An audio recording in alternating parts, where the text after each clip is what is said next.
Okay, everybody, let's continue our discussion on constraint optimization problem.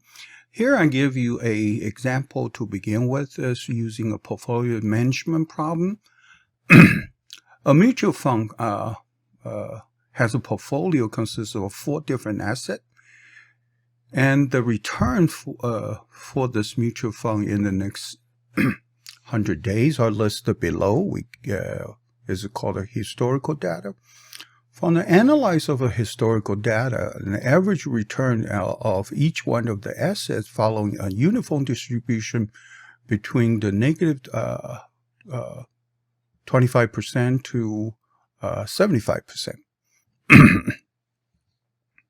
Okay, we want to solve this problem, and here we want to find how we're going to adjust our investment today, and in order to optimize the total return, the average return, and basically average over a total return in that sense.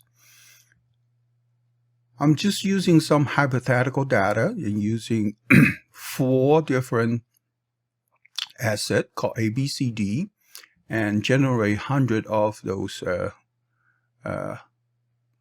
possible returns between negative 25 to 75. Okay, and showing just the first 10 rows. I'm using a Panda data frame to organize all the information, A, B, C, D. So you can see this number actually between negative 25 to actually 75. All right, next. We're trying to see if the weight of each one of the asset I'm going to invest in. The way we defined right here is just the current investment I have divided among A, B, C, and D. So A, I have a 15% investment in there, and B, I have 35% invested into it, and C, I have 25%, D, I have 25%. So this is weight initially. I'm also indexed them with the A, B, C, D using the Panda series. Panda series is one-dimensional Panda data frame, basically. Our objective function is trying to see if we can maximize our total expected return for the entire portfolio. Basically, what I want is for the 100 days of a return, okay, and then we want to calculate so-called average return times the investment weight, which is, for now, in the beginning is 15, 35, 25, and 25. See if I can adjust these way to maximize the total return. Since our SciPy.optimize library dealing with only minimization problems, so I just multiply a negative sign in front of it to make a minimization problem. So that's no problem. And I define my objective function right here using a return objective function x and df return. df return is the data frame we have for all the return. And those are, we call the parameters. And we can calculate the result, -1 times the df returns times x is mean, okay? And dot sum, I'm going to sum the entire vector for x. We have 2 separate constraints, 2 types of constraint. One is a so-called total weight sum up to 1. So here I have one constraint, equation 33, summing up all the way equals to 100%. Second, we can have some minimum investment for a particular asset. For example, the first weight, which is the investment for asset A, has to be greater than 24%, for example. Or sometimes I want to select a set of so-called basket which means a small portfolio within a portfolio, meaning for the first two assets, I want to invest at least 30%, and so on and so forth. You can have your own so-called subjective constraint in here, and certain type of asset you want to invest a certain amount, which most of the portfolio manager does that, which means certain they want to invest maybe a quarter into emerging growth, which is a more aggressive investment, and certain amount has to be invested into bonds and cash, and then certain amount for we call a fixed income, which is generally a little bit better return than the CD, certificate deposit. So these are the things we could have in investment or portfolio management. So first we're going to initialize our x equals to a NumPy vector of 4, and then I'm going to define this constraint. I have two different constraints in this constraint set. I want you to pay attention the way SciPy has for defining constraint. One type of method we call the dictionary method. Okay, it has to be a dictionary method. And this dictionary method is using a set of a dictionary to define this constraint function. Okay, here is the first one we call the type, and you can give the type a name, for example, C1, or you call it a total investment. Okay, so here I'm just leaving it blank. You can plug in a name for it. It's an equality constraint, which is defined by a function called lambda function based on x. X is the variable we're using in that function as the input, equals to NumPy sum of x minus 1 is equal to 0. So it's an equality constraint. All right.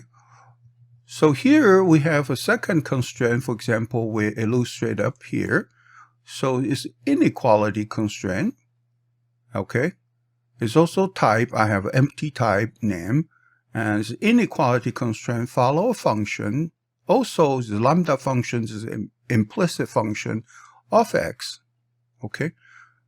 And this function is equal to x1 minus 0.24. It should be non-negative, which means x1 has to be greater than or equal to 0.24. So that's what we have. Or, as if we're using the third type of a constraint, is also a inequality constraint, and using an implicit function called lambda.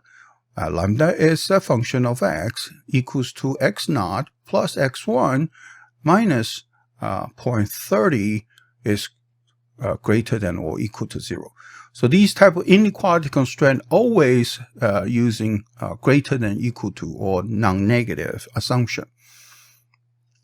And you can modify this for less than equal to, just reverting these two terms together. And secondly, we can define a bound. Okay, the bounds for our investment combination.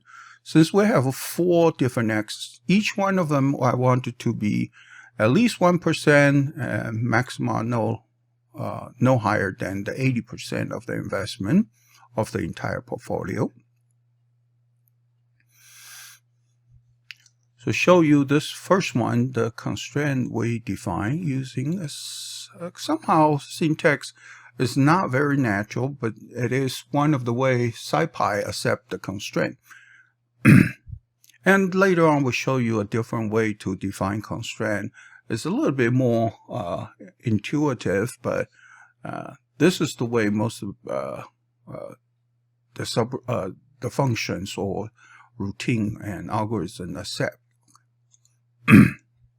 And we will see this quite often later on, so don't worry about it. Just trying to understand. The first is the type, which you can give a name of the constraint. We call it total investment constraint. We have investment lower bound constraint, and so on and so forth. All right. And you can have a bounds on the variable, diffusion variable. So we're going to solve this and using the minimize function. So from the SciPy.optimize library, we're going to import the minimize function. We're going to solve it using the return objective function, which is this objective function. We defined it right here. And we're going to initial solution, initial guess will be the weight. We specify initially was what, 15%, 35, 25, 25% respectively.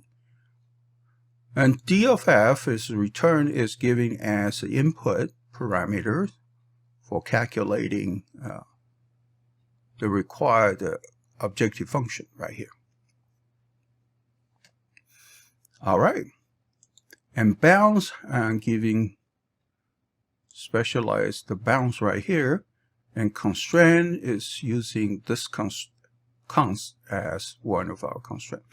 The method I'm using right now is a successive linear and successive quadratic programming method. And this method is supposed to be most stable and most generalized and easy to use method. And so therefore the constraint optimization, we usually start with this SLSQP method. After we solve that, and giving only 7 iteration, 35 functional evaluation, only 7 Jacobian calculation, okay, and the functional value is 28.77, basically 28.77, which is the total return and for the portfolio. Notice there is a negative sign right here since we're minimizing. Actually, our true objective function is 28.77% of our return for the entire portfolio. And the solution will be 1% on asset A, 29% on asset B, 1% on asset C, and 69% on asset D. So we can print out the optimal investment combination, which is the result. Result is the return the result from this minimize function.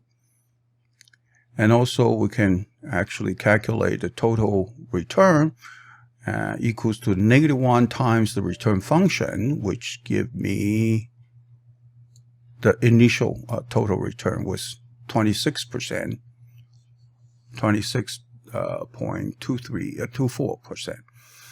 And the optimal portfolio should be 28.77% of return. So SLSQP is not only the only solver. We have another solver called using the constraint optimization by linear approximation algorithm called COBYLA.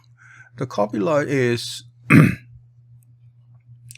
have some restriction. I want to make sure you have your attention. So here the COBYLA algorithm constraint has to be defined in the dictionary format, which is what we have previously. Okay. COBYLA algorithm cannot handle equality constraints. So some workaround can do. And also COBYLA algorithm cannot handle bounds on the variable. So only the inequality constraint can be used.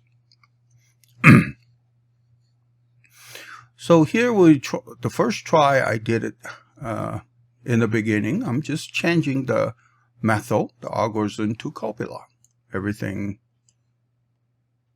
is the same. It gives throw me an arrow. This runtime arrow cannot handle bounds first. Oh, okay, so cannot handle the bounds on the variables. and then give you a whole bunch of error message. Finally tell you constraint type of an equality constraint cannot be handled by COBYLA. So this make me thinking, oh, this method is not real good. How do I get around to that? So this is barely mentioned in the SciPy library. So I'm using example to illustrate how we can work around this problem. Okay. My first goal is how to deal with the bound on the variables. First, I'm going to create a constant called lower bound and upper bound, L1 and U1. L1 is 0.01, okay, 1% times 4. So it's a vector of 4 with all 0.01. And then upper bound is actually 0.8, and a vector of 4 elements, all of them are 0.8. So, or I can specify like that, okay, using a list of array, okay. And I'm going to define a constraint called constraint 4, cons4, as empty list to begin with, okay, empty dictionary to begin with. So we factor in the range of length of bounds, which is 4 of them. And the lower bound and the upper bound, we're going to get it from that. Okay, so 0.01 and 8. I'm going to using a for loop to define a constraint L and U. L equals to a type of empty inequality constraint using a implicit function called lambda. Lambda is a function of x. Is the lower bound equal to lower, and I'm going to using a I factor means x of I, xi minus lower bound is greater than or equal to 0, non-negative. So this is my lower bound. Also the same thing, instead of defining an upper bound equal to upper, I is a factor of the index. I'm using upper bound minus the xi as non-negative. I'm going to using append to append L and U. L and U, I just defined it right here, into the constraint 4. So after the loop is run 4 times, and then I have a 4 lower bound constraint, 4 upper bound constraint added to the system. And also we have a total investment constraint below. Okay. Total investment constraint is also, I'm calling TT, as using an implicit function of lambda. Lambda is a function of x. 1 minus the summation of x is non-negative. Okay. So that means the total sum of x is equal to less than or equal to 1. Also, the minimum investment I have is also a inequality constraint, since x0 plus x1 has to be greater than or equal to 30%. I'm sorry, here I have greater than equal to, should be not less than equal to. Okay. I'm using this implicit function of lambda with lambda is a function of x. x0 plus x1 minus 30 has to be non-negative. So in that case, x0 plus x1 is greater than or equal to 0.3. Again, I'm appending these two summary constraint into constraint 4, cons4, and I'm going to using that to in my solver. So minimizing the solver, the same thing. The only things I'm using the method of COBYLA, and I'm using the constraint as a constraint 4. So replacing the way I define the constraint, avoiding using bound on the variable, avoiding using equality constraint. So this is what I'm so-called walk around for this. Again, very easily we solve, find this optimal solution, exactly the same as before using the successive quadratic programming approximation method. Okay, so it's fairly easy to solve. Another, in SciPy.optimize library, another method can be used for solving constraint optimization is trust region Newton's algorithm with constraint. Okay. The trust regions algorithm we talk about is very similar to the one Levenberg's and McQuaid method we talked about in our textbook chapter 8. So instead of using the original function to begin with, we basically using a second order Taylor expansion or Taylor series to approximate the original function using a quadratic curve. And in this case, we have f of a k and times gk transpose times p. Gk is the first derivative of the original function f of x, times p. P is a moving direction. Okay, moving direction. Usually we call it xk plus 1 minus xk. And also the second order term is 1/2 times p transpose times bk times p, and bk is usually called a Hessian at the xk. Or using a Hessian approximation, or using a conjugate update. So all these are optional for these trust region methods. So it can be exact Newton methods like Levenberg-McQuaid, or it can be a quasi-Newton method as well. And it could be a conjugate gradient update using to approximate the Hessian matrix. Okay. Here what we do, and actually I have a show code over here for you to referring to this algorithm. And basically we're solving take the first derivative of equation 34, set it to 0, and we're trying to solve for p. P is the direction, and our actually moving part, and p is within certain delta k. Delta k is the trust region we have, and we can using so-called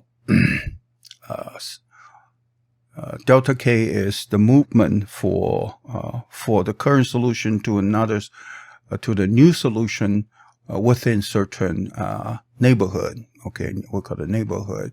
If we're using this L2 norm.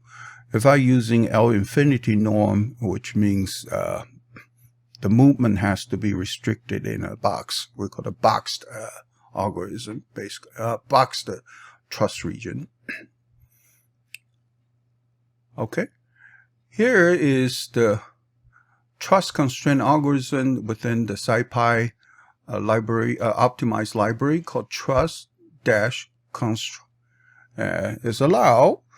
And this algorithm also give you the references for where is this algorithm come from. And the trust region algorithm can accept bounds on the variable. Also, accepting the more easy to understand SciPy optimized library using the linear constraint and the nonlinear constraint definition I'm showing you in a second.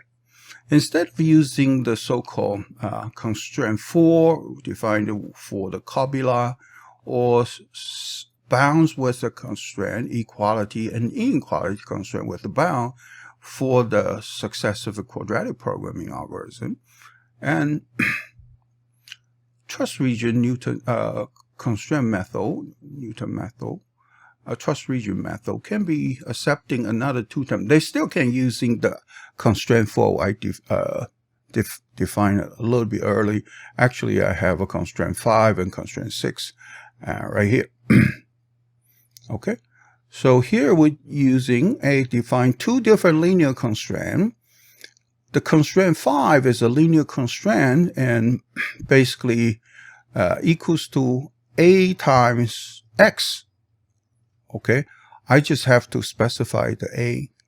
So the first constraint supposedly all summation of x, okay, equals to 1, and therefore I can define a so-called a vector of 1, okay, which is NumPy vector of 1 for 4 elements, a vector for 4 elements, all of them are 1, multiplied by my x equals to, the lower bound is 1, upper bound is 1 too. Okay. Again, we're going to have more how to define this linear constraint. This is not the only way to define linear constraint. In general, we just have to specify the coefficient multiplied by the x equals to a certain number, the lower bound and upper bound. Second constraint is the constraint I will have the x1, x0 plus x1 is greater than 30%. Okay, so what I have is this NumPy transpose, this vector 1, 1, 0, 0. So 1, 1, 0, 0 times the x will be x0 plus x1. Its lower bound is 30%, its upper bound is 100%. Just kind of see the syntax, looks like that. You only have to specify the coefficient for calculate that constraint. Okay, so 1s of 4, which means you have 4 elements vector, and each one of them is 1. And 1, 1, 1, 1 times x will be the summation of x equals to lower bound is 1, upper bound is 1 as well. Okay. Second constraint, constraint 6, number 6 is the 1, 1, 0, 0 times x. So it's basically equals to x0 plus x1. Its lower bound is 3, upper bound is 100. The lower bound is 0.3 and upper bound is 1. So after defining the two constraint I want, and I can still using the bounds on the each one of the variable we defined earlier. So here I have using the return objective function as my objective function, the weight as the initials, guess for the solution, df return was going to be used for the calculation of my objective function. The bounds on my variables between 1% to 80%. And now I have two constraints in my constraint set, constraint 5 and constraint 6. And we can continue defining other linear constraint or nonlinear constraint. I'm going to using the algorithm called trust constraint method, trust region constraint method. And I give you, I'm trying some of the parameter right here to avoid the numerical problem. The reason I'm using all these options and I try is because for Newton's trust region method, it calculates the first derivative and the second derivative and take a so-called singular value decomposition factory. So here is the factorization method. Similar to we do the Cholesky factorization for a symmetric matrix. All right. But this also solved pretty easily. I'm going to solve it for a total of 10 iteration only. Conjugate gradient method for 10 iteration. The first try is using conjugate gradient method. Total functional evaluation is 65 of them. Iteration 7. Total number of iterations 17. This within that using only the 10 conjugate gradient iteration. Other than that, they use the original Newton's method. Constraint violation is 0, which is satisfied feasible. I'm using probably 0.050 second. So it's very efficient, this algorithm, to solve. Very stable as well. I shouldn't say very stable. Without using all these options, try and error, took me about half an hour or so to figure out these. Otherwise, they give you the, okay, SVD decomposition has yield conditions. The main reason is our objective function is linear. So there's no hashing information available. And our first derivative is also a constant. So this method has some issue with trying to using initially the Newton's method, trying to using the SVD factorization. However, with these options, I put it in, I lowered the tolerance for the x in the beginning, 10 to minus 4, but default is 10 to minus 8. And also the constraint penalty, if I get an infeasible solution, the penalty is 10% only. Okay, by default is 1%. So here I'm losing a little bit tolerancing, but still I can solve this problem to the optimal.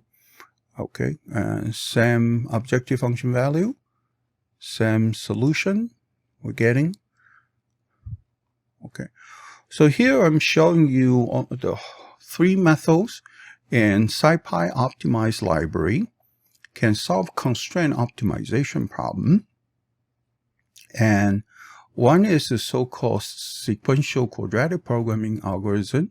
One is COBYLA, basically it's a linear approximation type of algorithm, successive linear program. So one's using successive quadratic program to approximate my objective function.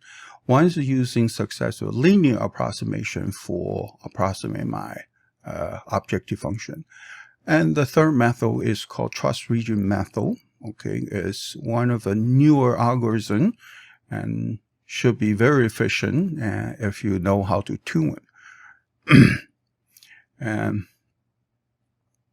And this method is, can take a Jacobian matrix method. I'm going to give you another example on this subject using a Jacobian function, a Jacobian matrix to help the algorithm to convert. Okay, this summarizes the portfolio management example we have. Next, we're going to demonstrate solving constraint optimization problem using a Jacobian information. So here what we have is my objective function's natural log of x1 squared plus 10 plus 6 times x2 to the fourth, and plus 4 times x1 times x3, sorry. My constraint is x1 cubed minus x2 squared is greater than or equal to 1, and x1 and x3 are greater than or equal to 0, and x2 is unrestricted. All right. I can calculate the Jacobian vector for my objective function f of x, and giving an equation 37.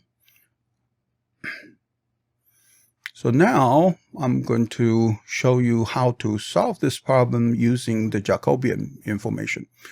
So f of x, okay, is defined right here. Similar we have over here.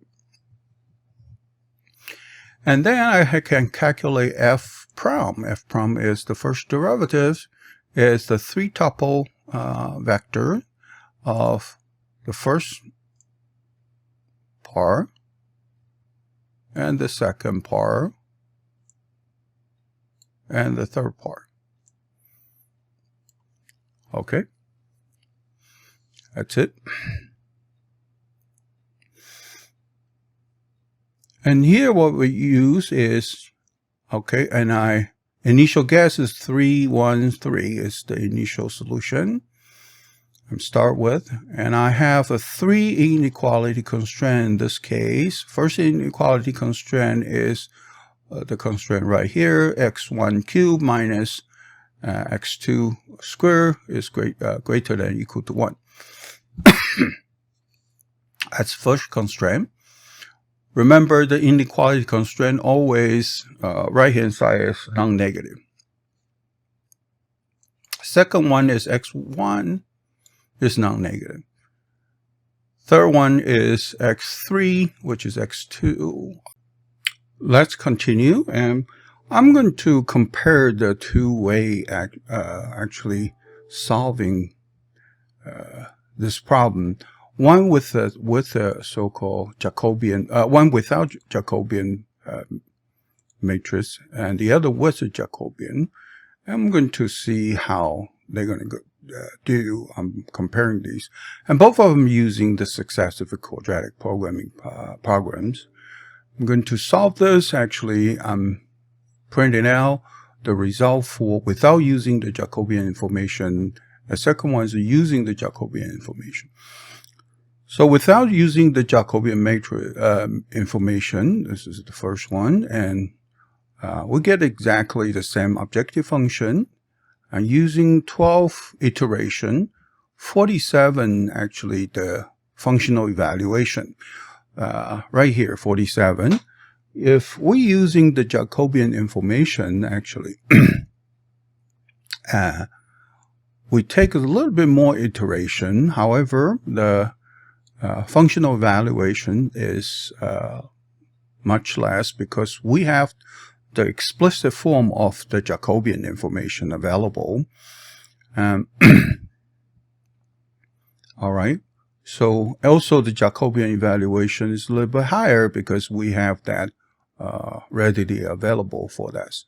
So we can compare these two. The Jacobian array is exactly the same. Okay. Right here. And if we didn't provide the Jacobian information, it will automatically using a so-called forward finite difference to calculate the Jacobian information. So that's very easy, and solution are the same, and I show you the two different methods to solve that. Okay, so this is what I have for this set of notebook. So can you using the trust constraint method or COBYLA method with the Jacobian information supply for this example? I'm going to leave the exercise for yourself and see what kind of option and parameter you need to change in order to make this work.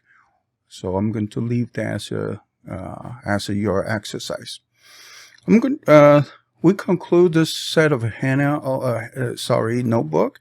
We'll continue going back to talk about more traditional optimization algorithm, BFGS, conjugate gradient, and so on and so forth in the next lecture video, and give you more detail on how to tuning each one of our algorithm in detail. So here we're going much deeper than the surface example, showing you a small example. We provide this notebook, just give you a test of each one of the algorithm. The focus of this notebook was focused on constraint optimization, least square problems, and the so-called rule finding algorithm, and so on.